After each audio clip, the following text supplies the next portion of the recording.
Now then, we're on with another episode with firing in this converted kiln with no expectations. There's the kiln god, and we've done some modifications, but not really to the kiln but to the process, and we'll talk about that in a moment.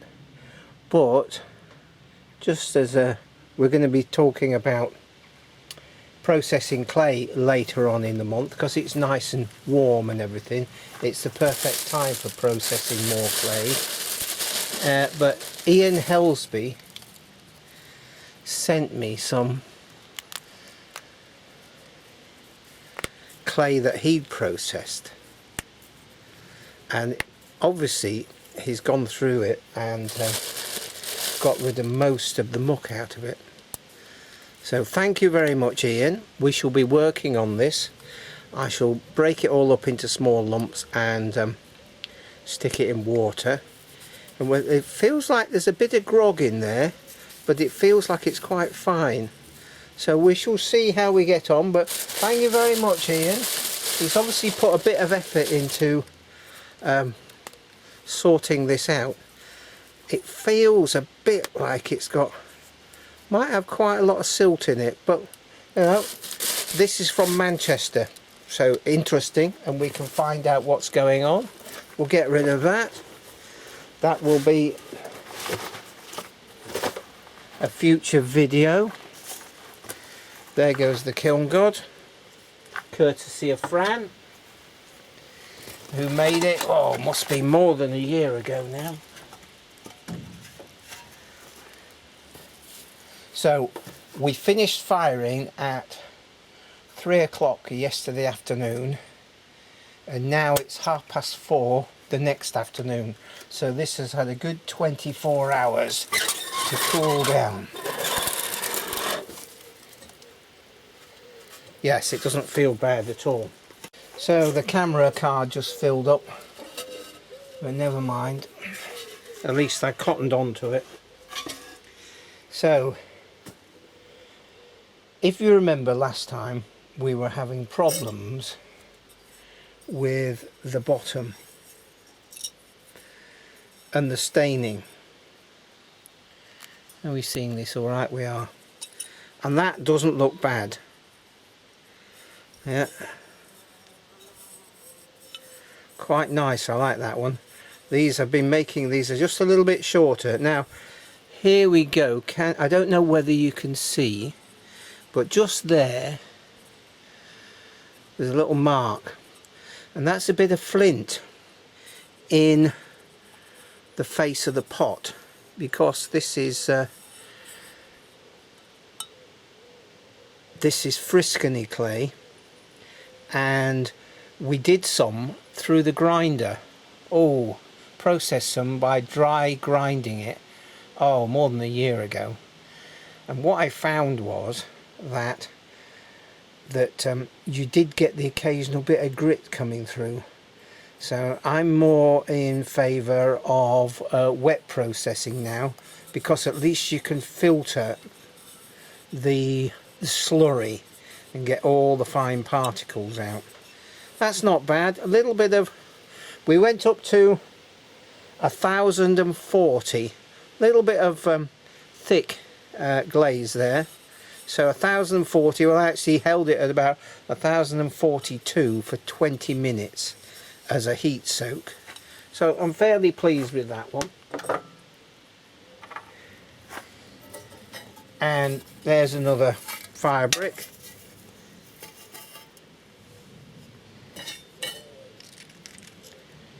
Okay, let's just get rid of these. Right, next one up, next shelf out of the way. Right, now this is going to be the oh, not bad. Yeah, it's white on the inside, Friscony clay, quite good, yes, reasonably pleased with that.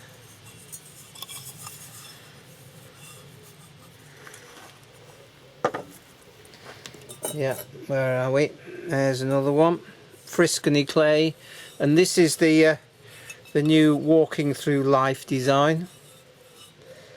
Yeah, again, just a little bit, very difficult to, or very easy to get the glaze a little bit thick on the bottom of the handle. Just a few gritty feeling, but that's fine. I've left it a long time, or 24 hours, to try and reduce any cracking of the glaze, and we shall see when you put hot tea in that. Not that it makes a huge difference, but it makes a bit. Yeah, white again on the inside. Now what I've done, if you remember the last video, I smashed a pot open and the bottom was quite thick, and the home clay had gone to overburn in that thick layer. Well, I've made a little jig, where can we see there, that actually has a pointer off a base. It's off an old chemical lab base from school, which is a flat plate and an upright and then a clamp, and then we got so therefore you can judge the thickness of the pot. And some of these I have actually trimmed on the wheel upside down after the fact, like a day or a day and a half later, just to get the bottoms a bit thinner.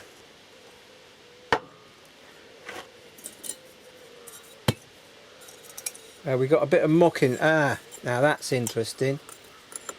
Yeah, can you see there, a bit has flaked off the side and then stuck in the glaze on the bottom. That's a shame. Again, this is that dry processed clay. Yeah, shame. Next one. Yeah, now this looks good. This is a home clay, yeah, but I've made the bottom thinner, but can you see there's just the slightest bit of staining in the bottom. So this home clay is obviously just, we're going to have to find a better clay.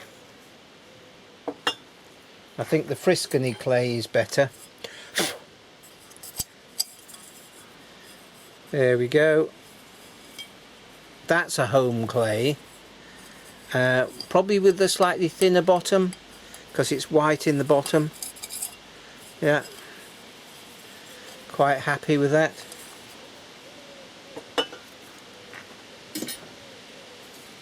Now what clay is this one? This is a Friscony clay. It's got a strange sort of coloration there, but that'll do. And it's white on the inside. Yeah, slightly milky round the handle. Quite robust, that one.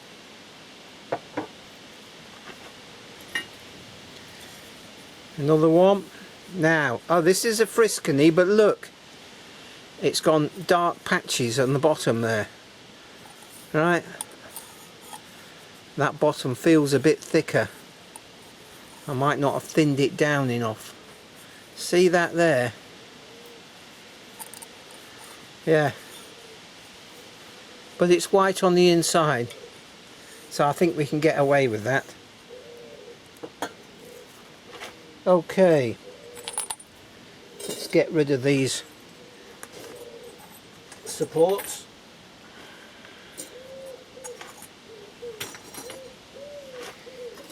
And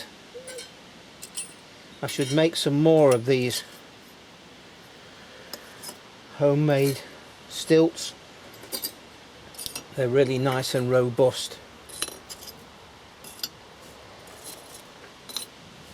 Right, next shelf up.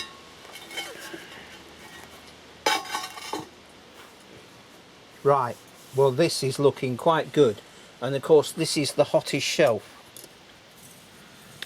Friscony. Yeah, white on the bottom, slight little crack there. but that's rural, isn't it? Can you see that crack there? Yeah.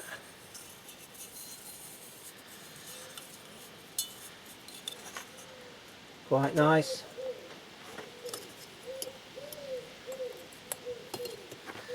Another shape. White. Happy. Frisk and eat, but look, we've got this staining here. So the thickness of the bottom is critical, seemingly.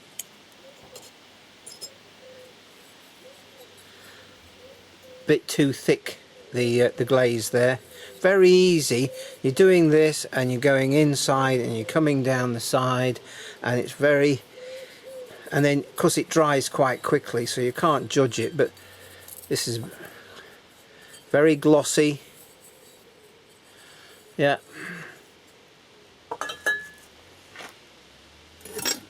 Ah, got a problem down there. Yet another one. Bit of muck in the bottom. I think it'll be alright. Frisney clay.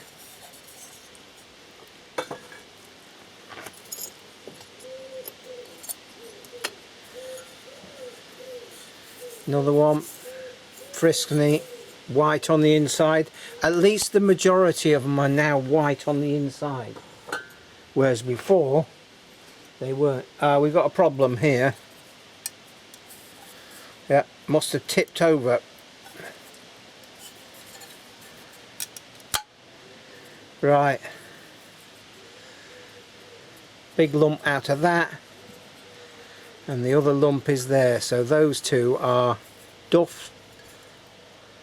You see how I've trimmed the bottom of that one and it's white on the inside, but we can't get away with that there. Now I don't know why that happened, but I'll have to be more careful because that's ruined two mugs just because that has gone like that at some point. Don't make any sense actually. Anyway, there we go. So out of the, let me just count up, 3, 4, 5, 6, 7, 8, 9, 10, 11, 12, 13, 14, out of 16 we've got 3 faulty ones. That's better than before. So hopefully you found this interesting. So what I did with the other processing of these pots was